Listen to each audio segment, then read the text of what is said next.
moment, everyone. Welcome into another episode of Win Leo's Money. Now, you've seen the last couple weeks. Now? I guess it's week 5 of it. Leo's pretty much ran through all of the Americans. He did take a loss last week to Mark Zolgai, which was totally unexpected. I mean, Mark Zolgai is a person who basically started learning baseball 9 years ago. And, you can tell that he's put a lot of time into baseball encyclopedias and many different reading materials, because he came in and totally shocked the world last week. He dealt Leo his first loss. But, that's how baseball is. You're not going to win them all. Leo is still 3-1 with a 750 winning percentage, and he is still the crown. Now, it did give me an idea to start this tournament of champions, a tournament of victors. Anyone that does beat Leo, we're going to set up a tournament. I guess maybe we'll do it around World Series time. We'll set up a tournament, and we'll figure it out. We'll figure out the logistics, though. But there is like a tournament of victors kind of floating around in my head. I'm Jake Robson. I'm coming out of Pawleys Island, South Carolina. Like I said, this is an episode of Win Leo's Money. I am joined at the head, as usual, with my man out of Dewey, Arizona, Brian Belzito. What's up, Bells? How are you, brother? What's going on, Jake? I am doing well. Happy to be here with you guys on this Saturday afternoon here on the West Coast. So let's get rolling, man. Awesome. It's good to see you, my friend. By the way, I want to wish your sister, Kelly, a very happy birthday today. Kelly is an angel. She does all the hard work for our job. Without her, none of this is possible. Yeah, I come out here and I act like an ass and I talk on the microphone, but she does all the hard work. She makes all of my bullshit look good, and she presents it to you guys. So I wanted to make sure that I wished her a very happy birthday today, and I appreciate you very much, Kelly. Thank you. And for some reason, she's a Blue Jays fan. For some reason. I think it has to do with Batista. Now, she just dropped a couple rungs in my ladder there, but now I won't hold that against her. I never hold it. If you grew up with your team, you grew up with your team, and that's the way it is. And speaking of teams, we got a guy in here from Howell, New Jersey, one of the integral members of the Let's Talk Baseball Podcast Network. One of the best, baseball Facebook pages there is. I say that every week. It's my page. Of course, I'm biased, but, you look at the results. You look at what we do. It's totally groundbreaking. We're doing stuff that nobody else does, and Kyle Chambers here is an integral part of that, and he's coming out of Howell, New Jersey. How are you, Kyle, the super Mets fan? What are you up to, brother? I'm doing good. Just enjoying this Saturday afternoon. It's nice and beautiful outside. I got my drink with me here, and, just enjoying that weekend weather, man. That's awesome. And we were joking around with it. And actually, I was joking around with you yesterday when you and I had a sound check together. And I was like, damn, dude, you look like Eric Hosmer. And you just told me about 5 minutes ago before we went on the air that what'd your wife say to you when you told her that? Yeah, so she didn't know who that was. So I Googled him and showed him the picture. And I think you just made a new fan of Eric Hosmer out of her. What do you think, Bells? You kind of see it, man. He looks like Eric Hosmer to me. It's so funny, man. I see it. It's so good to have you in here, man. I fear the beard. It's all good. I'm glad that you're going to come in here and try to take a stab at Leo. Maybe you can be one of the first Americans to get the job done. The only one who's been able to, to dent that armor is Mark Zolgai out of the United Kingdom. So we'll see how you fare today. I know you are a Mets fan. So we'll talk a little bit of Mets with you. Carlos Beltran was in shortly. Then he was out. Now it looks like it's Luis Rojas. Tell me your initial feelings just about what happened in the manager's helm this offseason. It's a tough spot. It's, if you're damned if you do, you're damned if you don't. If you keep them or let them go. They would have gotten heat either way. It is what it is. I feel like the right decision was made ultimately, knowing that, I think enough of the story came out that we can kind of put the pieces together that maybe there was a little more going on than even what we know today. So while I loved him as a player, even though he kept his bat on his shoulders, I had to put that in there. I think the right decision was made. I was excited for him, but it is what it is. I know Louis got a reputation in the minors, and other than that, I don't know too much about him. But the players know the players have nothing but good things to say about him. So I think it's going to be a plus. Him speaking dual language, English and Spanish, and that should help with some of the player relationships there. We'll see if he has the chops. Yeah, and I think, of course, when we all look at the Mets, I think we all can kind of understand that the Mets are, very good lineup. They got a good mixture of veterans, young players. The pitching is always promising. Now, they always have some injuries.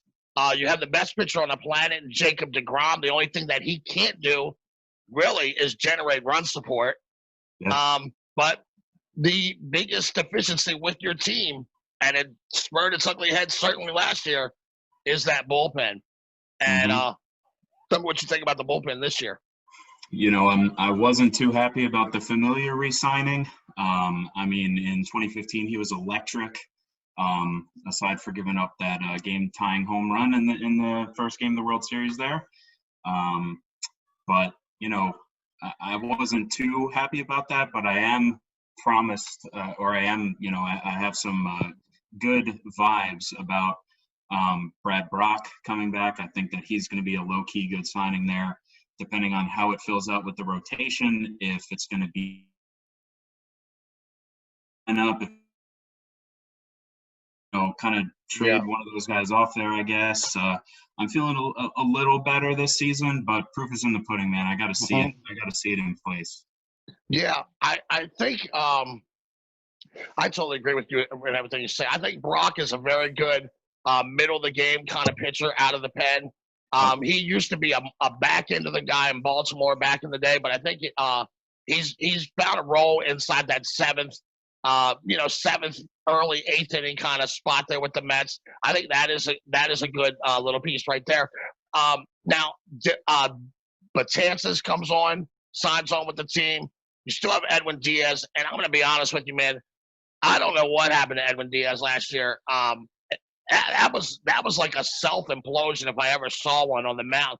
We're talking about a guy who just the year before that was absolutely lights out. Now, there was talk that he was using a different baseball. I don't know if he just got the confidence and it all got away from him. I mean, it was really bad. What did you think about when you were watching that Belzito last year, everything that was going on with Edwin Diaz?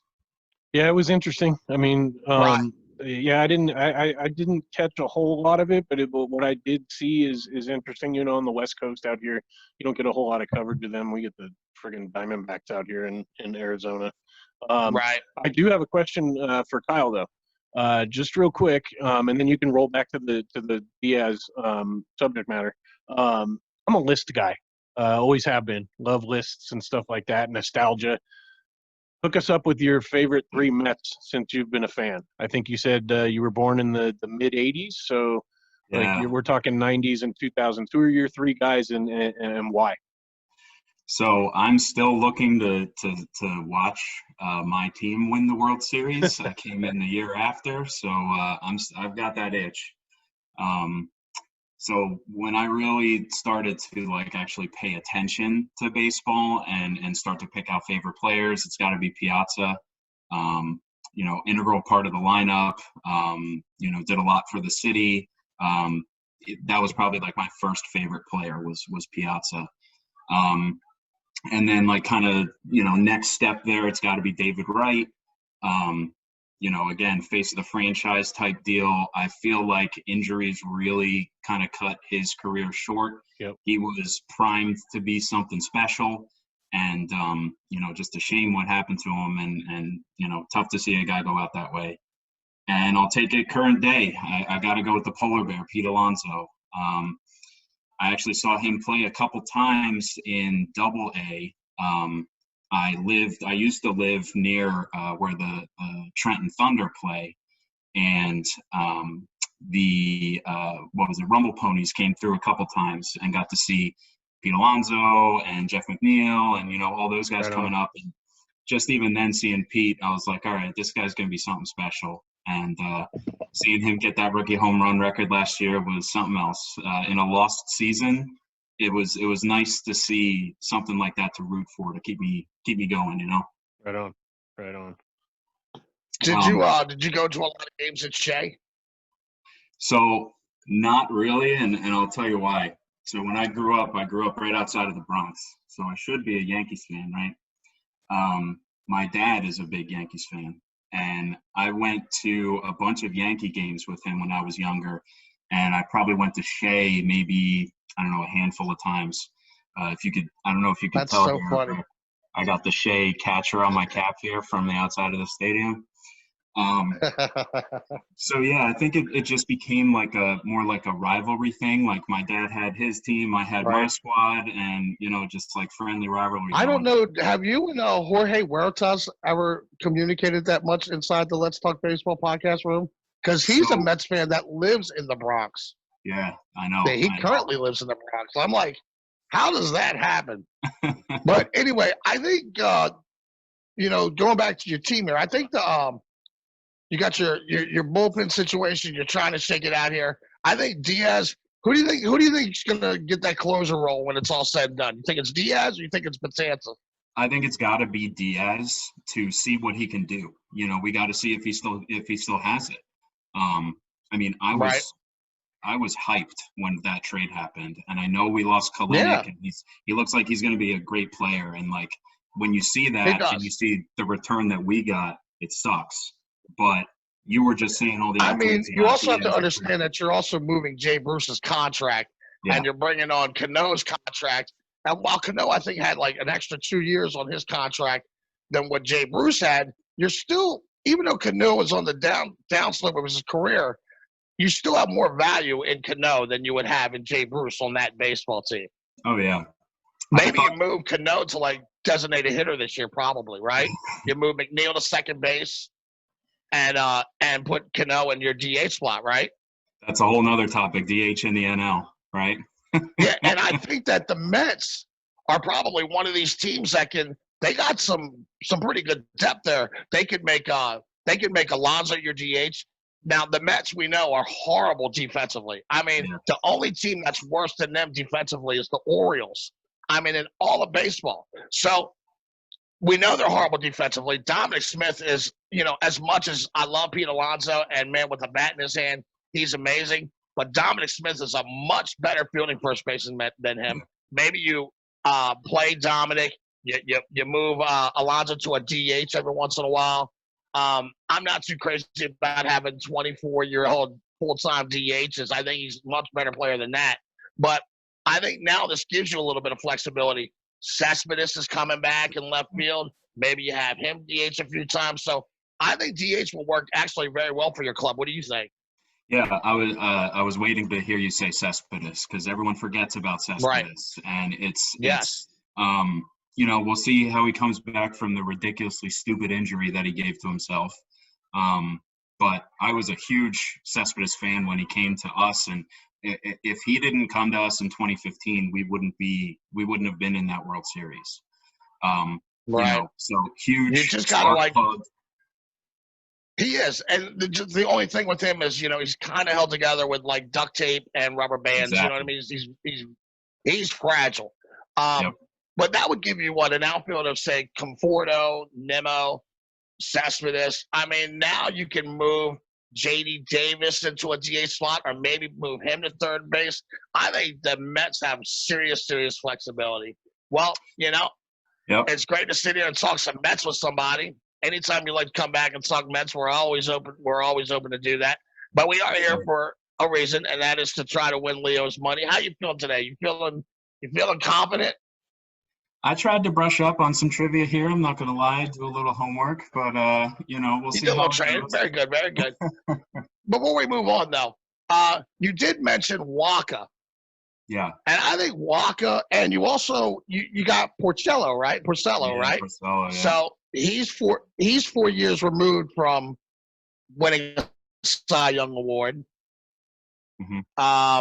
I do think that makes that a very interesting kind of battle for that fifth hole there. Before we go on, this just like popped in my head while I was getting ready to do the game.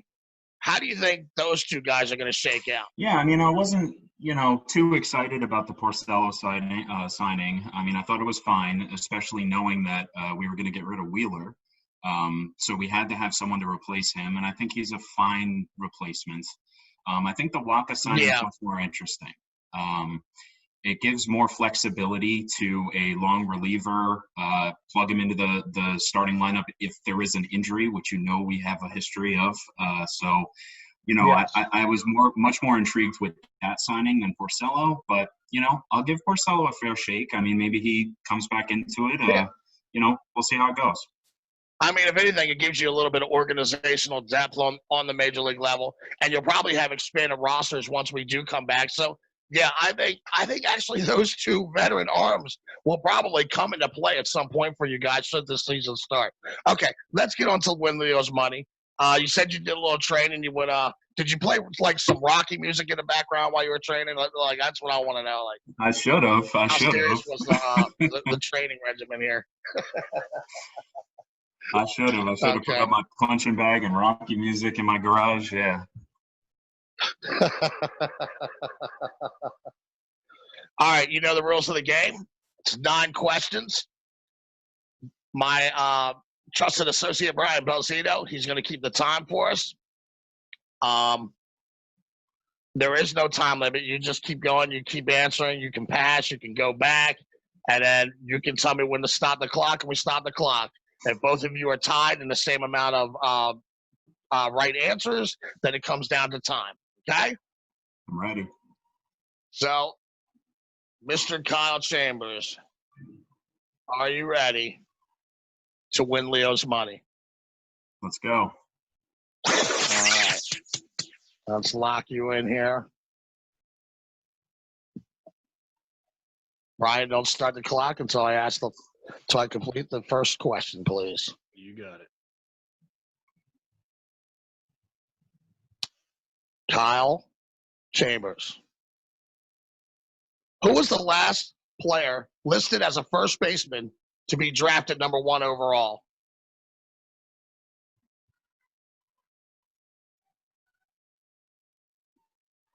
Mark McGwire. What Pirate was hit by a pitch 4 consecutive at-bats in 2017?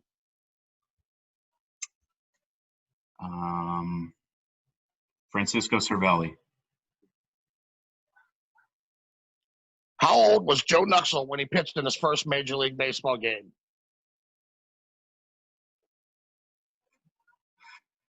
Um, 16. The Mets played the first 2 seasons in what stadium? Polo Grounds. Which Orioles manager was fired 6 games into the 1988 season?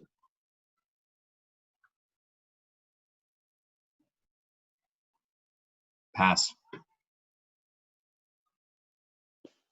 What is the only listed position to never be taken number 1 overall in the Major League Baseball draft?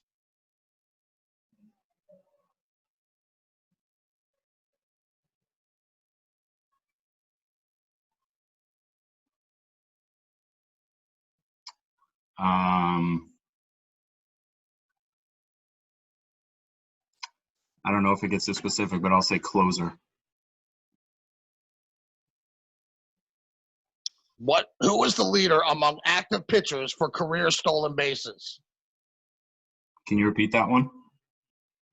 Who was the leader among active pitchers for career stolen bases?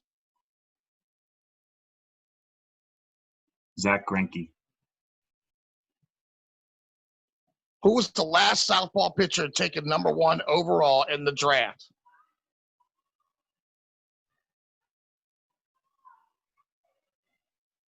Madison Bumgarner.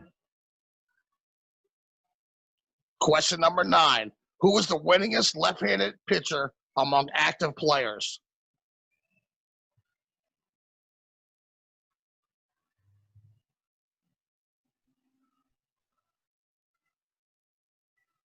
Felix Hernandez. You want to go back? No, I'll stop. I don't know the Stop Orioles the clock, managers Brian. enough. 2 minutes and 38 seconds. 2 minutes and 38 seconds. That's not a bad time, actually. How do you think you did? I'd be happy if I got one. You'd be happy if you got one? Yeah. You got all 9 right. No, I didn't. Now I'm just fucking with you. Yeah. You No way. got 2 right. That look on your face was priceless. I should have won a special. No, you did get 2 right, though. You got 2 right. Okay, I'll take 2. Let's go back through the list, and we'll run through them one at a time, okay? Mm-hmm. Who was the last player listed as a first baseman to be drafted number 1 overall? That was Adrian Gonzalez in 2000 by the Miami Marlins. What Pirate was hit by pitch 4 consecutive at-bats in 2017? Who'd you say again? Cervelli. That's right. I thought that was a good guess, actually. It was Josh Harrison. How old was Joe Nuxhall when he pitched in his first Major League Baseball game? He was 15 years old. You got that one wrong. Missed it by a year. Mm-hmm. How crazy is that? 15 years old. That is nuts. That's insane, Yeah. right? Let me see here. The Mets played their first 2 seasons in what stadium? You got that one correct. That's the Polo Grounds. This is the one you passed on. Which Orioles manager was fired 6 games into the 1988 season? That was Cal Ripken Sr. What is the only listed position to never be taken number 1 overall in the MLB draft? You got that wrong. You say closer. It's second base. No second baseman has ever been taken number 1. Wow. Who is the leader among active pitchers for career stolen bases? You got that right. That was Zach Greinke. Was that a total guess? Do you remember him stealing a base or something and thinking something of it, or how that thought process worked there? Yeah, I remember there was something on MLB Network about that, and it was a random stat I had in my head. I pulled that one out. That was a good move there. Who was the last southpaw pitcher taken number 1 overall in the draft? Brady Aiken, 2014 by the Houston Astros.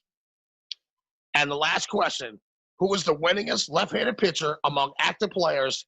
And it's John Lester. So, you got 2 right. Okay. Play poker face. And we'll see where Leo ends up this week. And, yeah, that was I figured you would get Polo Grounds right. And I had a feeling you was going to figure out what position hadn't been drafted number 1 overall. I had a feeling you would get that one right. Maybe are we getting Leo in now? Yep. Maybe you were giving me some right clues with the Cano second base thing.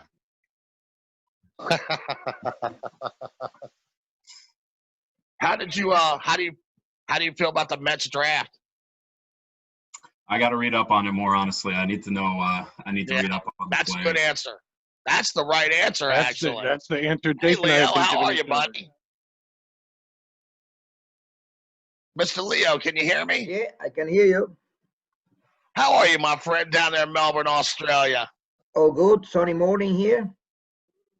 Good. Well, Kyle Chambers came in. He decided he wanted to take on, he said, no more of this Americans getting their asses handed to him. So he just better come in here and talk to you. Leo, the Orioles just had their draft. I know you're in Melbourne, Australia, so it's kind of hard to get draft news down there. Did you get the draft news and what the Orioles had done? I'm sure you did, probably on Facebook, because Mike Ford was keeping us all up to date on that. Yes, and I think it was a bit of a surprise that they didn't take Austin Martin, but I am assuming that, well, they know what they're doing. Elias would know what he's doing. So what do you think? I agree. And we actually, me and Belzito had talked about this last week on Launch Angle, that there was a sneaky suspicion that the Orioles would kind of draft underneath their slot, take someone like a Kierstad, and then try to go on that second pick. Now, I'm hearing rumbles that they wanted Nick Bitsko, pitcher out of Virginia. They couldn't get him. He had already been taken. I believe the Mariners may have taken him, or maybe I'd tell you Toronto stacked up really big time on this draft. But, you know, I'm not even going to sit here and pretend that you know who these kids are, but you have the right attitude. Kyle, you have the right attitude. And that, you know, you should probably just sit back and let the chips fall where they may, and you know, trust that you have a general manager and scouts who know what they're doing, right? Yeah, no, he's did it right before, so I'm assuming everything is gonna be all right. Yeah, it's at the end of the day, it's a roll of the dice, isn't it? Yeah, and I agree with you. I have full confidence. Now, Belzino will tell you, anytime the name Mike Yastrzemski is ever brought up around me, it's not very pleasant. I feel like that's the one mistake Elias has made, was letting Mike Yastrzemski go. I know, Belzino, you love that dude, don't you? Yeah, I do. It's cool to have that, you know, retro feel. After every Giants game, he's like posting up a home run by Yastrzemski, and it's driving me insane. But he had a good run last year. Leo, I guess we just have to sit back and you know and rely on that the Orioles are doing the right thing here. It looks like they took a lot of college players with their first picks, and they took some high school players towards the end. Did you hear about any players out of Australia getting drafted? Anything down there happening? No, not that I know of. No. No big players. No. So, you know, the Orioles are kind of headed in this rebuild here still. And, you know, everybody wanted Austin Martin, but here's the thing, you know, like, nobody knows who Austin Martin is. The only reason anybody knows who Austin Martin is because, you know, the guys on TV are telling you who they are. So I'm like you. Elias once took Correa #1 instead of Chris Bryant. Yeah. And he saved money and he paid that money on the back end. So I'm with you, man. I feel like we just got to trust Elias and make sure that these guys just groom themselves into to ball players. Yeah. These drafts are, like I said, a roll of the dice. You don't know. Mike Trout was picked very late, so so you never know. Yeah, you never know. All right, Leo. Well, let's get this game underway. Yeah. And how you feeling today? The weather good down there? You ready to go play some golf today, Leo? Yeah, later in the morning I will, yeah. Okay, I got you. Good man. He likes to hit the links. What are you shooting at? What's your handicap? Don't go there. Let's leave it at that. You're just going to have fun, right? It's still over 20. I got you. All right, buddy. Here we go. Win Leo's money. Now, the time was 2 minutes and 38 seconds. I will give you the time. There is no time on you. I'm just telling you that his time was 2:38. And with that, Leo Jahn, are you ready to hold on to your money? Let's go.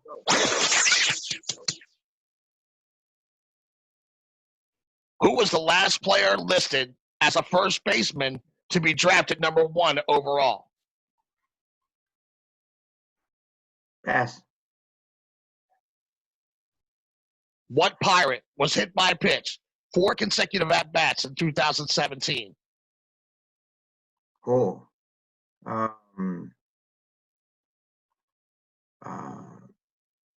Neil Walker.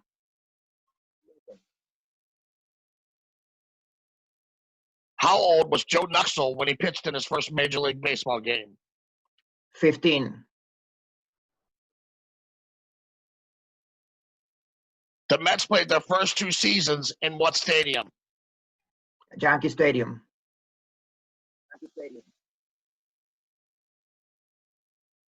Which Orioles manager was fired 6 games into the 1988 season?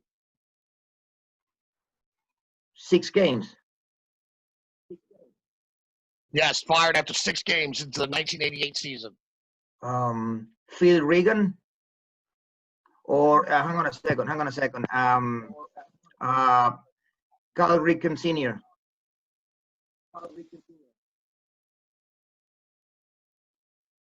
What is the only listed position to never be taken #1 overall in the draft?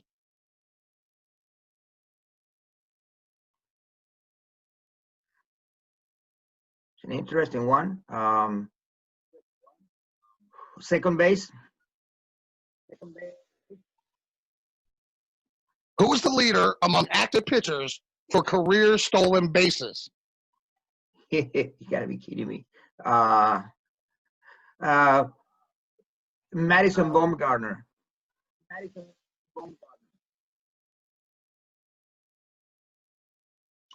Who was the last southpaw pitcher taken #1 overall in the draft?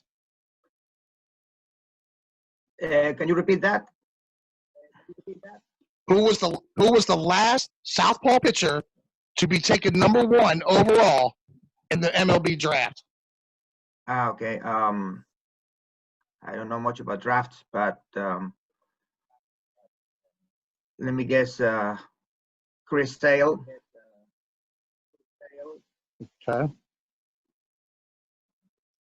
And who was the winningest left-handed pitcher among active players? Again, I can't hear you very well. Who was the most? What? Sorry. Who was the winningest pitcher? Who was the winningest pitcher? Who was the winningest left-handed pitcher among active players? Left-handed pitcher. Winningest left-handed pitcher. Yeah. Active. Yeah. David Price. I'm assuming Sabathia is retired. So want to go back to your question you passed on? Yeah. Okay. The question you passed on: who was the last player listed as a first baseman to be drafted #1 overall? Yeah, it's gonna be a wild guess too.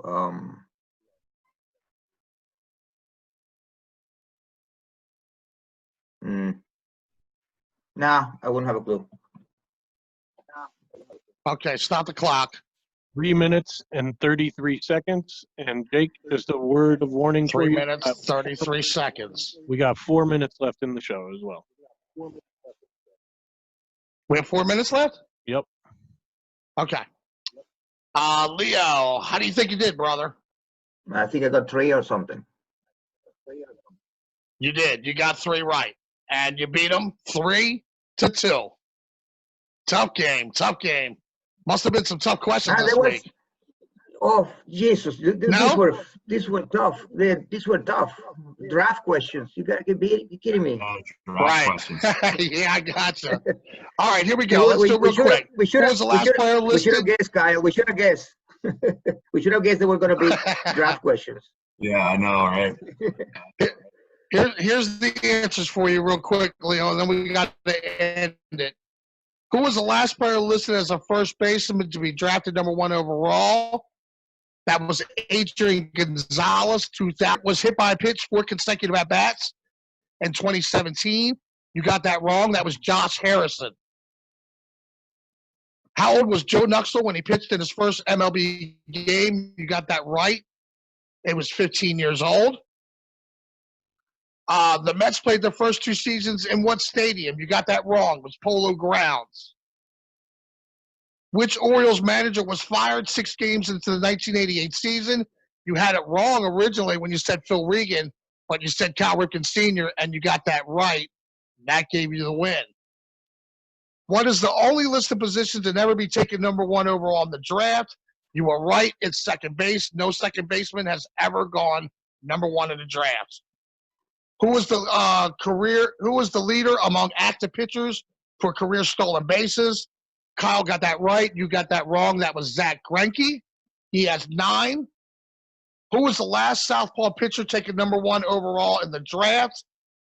Neither one of you got that right. It was Brady Aiken, 2014, with the Houston Astros. And who was the winningest left-handed pitcher among active players? And the answer was John Lester for the Chicago Cubs. And there you go. Leo holds on to his crown 1 more week. I'm sorry that we're kind of rushing it here. You've got 2 more minutes. We're under time limit restrictions. And I want everybody to understand that I loved all the positive feedback that we got on the Ron Robinson interview, all the positive feedback that we're getting on all these other shows. We have an interview with Willie Mays Aikens coming up this week. This is a ball player that had a really solid career and then spent the next 14 years of his life in prison. You're not going to want to miss this interview. You're not going to want to miss the story. Check us out on YouTube channel. We now have a YouTube channel, the Let's Talk Baseball Podcast Network. Subscribe to us in there because we'd like to do live shows out of YouTube sometime in the near future. Thank you all for coming out. Kyle Chambers, Leo Jahn, Brian, I love you, brother. Thanks for the exceptional work you always do. Happy birthday to Kelly. And parents, if you see your kids and they're sitting on the couch and they're looking bored, by all means, take them outside and play a game of catch. Thank you all for coming out. God bless and good night. See you guys. Have a Thank good you. one, fellas. All right.